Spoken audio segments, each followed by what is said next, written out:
నమస్తే, welcome to YoYo TV. So ఈరోజు Somajiguda press క్లబ్లో ఏదైతే హైడ్రా పేరిట జరుగుతున్న కూల్చడాలని మీద ఓయూ జేఏసీ నాయకులందరూ కలిసి ప్రెస్ మీట్ అయితే పెట్టడం జరిగింది. సో మాట్లాడిన ఇదే అంశం మీద మనతో మాట్లాడడానికి ఓయూ జేఏసీ నాయకులు, తెలంగాణ ఉద్యమకారులు నెహ్రూ నాయక్ గారు అయితే ఉన్నారు. అన్న నమస్తే అన్న. సో ఏది చూసుకుంటే హైడ్రా పేరిట తెలంగాణ రాష్ట్రంలో అయితే భారీ బిల్డింగ్లు కూల్స్తున్నారు. అటు సామాన్యులు కానీ పెద్దవాళ్ళే కానీ కూల్స్తూ ఉన్నారు. సో ఎట్లా చూస్తారు ఇదంతా? అయితే యాజ్ ఏ ఉస్మానియా యూనివర్సిటీ విద్యార్థి నాయకుడుగా నేనేం చెప్తున్నా అంటే, ఖచ్చితంగా పెద్ద వాళ్ళ బిల్డింగ్లు కానీ వాళ్ళ ఫంక్షన్ హాళ్ళు కానీ ఇంకా కూలగొట్టండి, మేము వద్దని అంటలేము. కానీ పేద ప్రజలు 40 సంవత్సరాలుగా 30 సంవత్సరాలుగా 20 సంవత్సరాలుగా రూపాయి కట్టుకున్న ఇల్లు అది. వాళ్ళు జాగా రూపాయి పెట్టుకొని తీసుకున్న ఇల్లు అది. కాబట్టి వాళ్ళ గురించి ఆలోచన చేయమని చెప్తున్నాం మేము. అదే విషయంలో ఈటల రాజేందర్ గారు పేదల పక్షపాతి, పార్లమెంటు ఎంపీ అయినటువంటి ఈటల రాజేందర్ గారు అదే అడగడం జరిగింది. పేదల గురించి అనేక సంవత్సరాలుగా అక్కడ నివాసం ఉంటూ రూపాయి కట్టుకున్న ఇళ్లను కూలగొట్టొద్దు. కాబట్టి మీరు ఈ తెలంగాణ రాష్ట్రంలో అనేక మంది మేధావులు నాయకులు ఉన్నారు కదా, మరి ఎందుకు మాట్లాడతారు అని ఆ రోజు ప్రశ్నించడం జరిగింది. దానిలో దృష్టిలో ఉంచుకొని ఈ సూడో మేధావి అయినటువంటి ప్రొఫెసర్ నాగేశ్వరరావు ఈటల రాజేందర్ మీద అవాక్కులు చవాకులు పేలడంతో పాటు ఆయన మీద నిందలు వేయడం జరిగింది. బిడ్డ ప్రొఫెసర్ నాగేశ్వరరావు, నీ బతుకెంత, నువ్వెంత, నీ బతుకు మాకు తెలుసు. యూనివర్సిటీలో అనేక మందికి పిహెచ్డీలు ఇస్తానని అందరి దగ్గర డబ్బులు తీసుకొని అనేక మందిని మోసం చేసినావు. అనేక మంది విద్యార్థుల జీవితాలతో నువ్వు నాటకాలు ఆడిన సంగతి మాకు తెలుసు.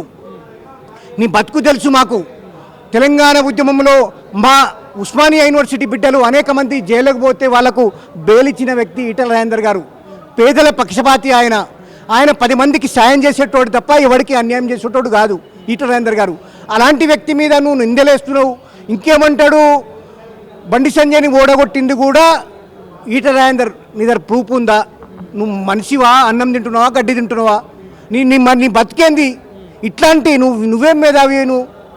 ఇట్లాంటి సూడో మేధావులతోటి ఇంకా ఎంతమందిని ఆగం చేస్తావు నువ్వు?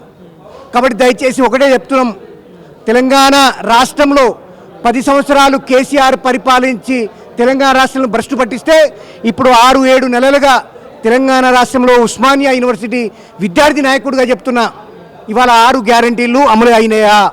వాటి మీద నీ ప్రెస్ మీట్ ఏంది? నీ ఆలోచన ఏంది చెప్పాలి. ఇవాళ ఉస్మానియా యూనివర్సిటీ విద్యార్థి నాయకులు తమ జీవితాలను త్యాగం చేసిరు కదా, తమ జీవితాలనే పనంగా పెట్టి తెలంగాణ కోసం పోరాటం చేసిరు కదా. ఆ యూనివర్సిటీ ₹1 ఏమైనా కేటాయించిందా? దాని మీద ఏమైనా మాట్లాడినావా? ఉస్మానియా యూనివర్సిటీకి ఒక ప్రొఫెసర్ పోస్టు కానీ నాన్ టీచింగ్ పోస్టు కానీ ఏమైనా ఇచ్చిండా రేవంత్ రెడ్డి? వాటి మీద ఏమైనా డిస్కషన్ పెట్టినావా? వాటి గురించి ఏమైనా మాట్లాడినావా? ఇవి మాట్లాడవు. నువ్వేంది, ఏ ప్రభుత్వము అధికారంలో ఉంటే ఆ ప్రభుత్వాన్ని సంకన చేరి వసూలు చేసుకునే బ్యాచ్ నీది. ఇవాళ ఆ రోజు కేసీఆర్ దగ్గర, ఇంతకుముందు వేరే ముఖ్యమంత్రుల దగ్గర, ఇవాళ రేవంత్ రెడ్డి దగ్గర నీ ఆటలు సాగుతున్నాయి. అందుకని వాళ్ళు ఏం చెప్తే వాళ్ళ మీద నిందలు వేయడం తప్ప నీ బతుకు ఇంతే. కాబట్టి నిన్ను మాత్రం ఇడిచిపెట్టం. ఇవాళ నువ్వు కనుక 24 గంటల్లో ఈటల రాజేందర్ గారికి క్షమాపణ చెప్పకపోతే నీ ఇంటి మీద వచ్చి దాడి చేస్తాం బిడ్డ. నువ్వు ఎక్కడ కనబడితే అక్కడ నీ బట్టలు ఊడదీసి నీ రోడ్డు మీద కొట్టి తీసుకుపోతాం. జాగ్రత్త, గుర్తుపెట్టుకో. 24 గంటలు నువ్వు క్షమాపణ చెప్పాలి. Thank you.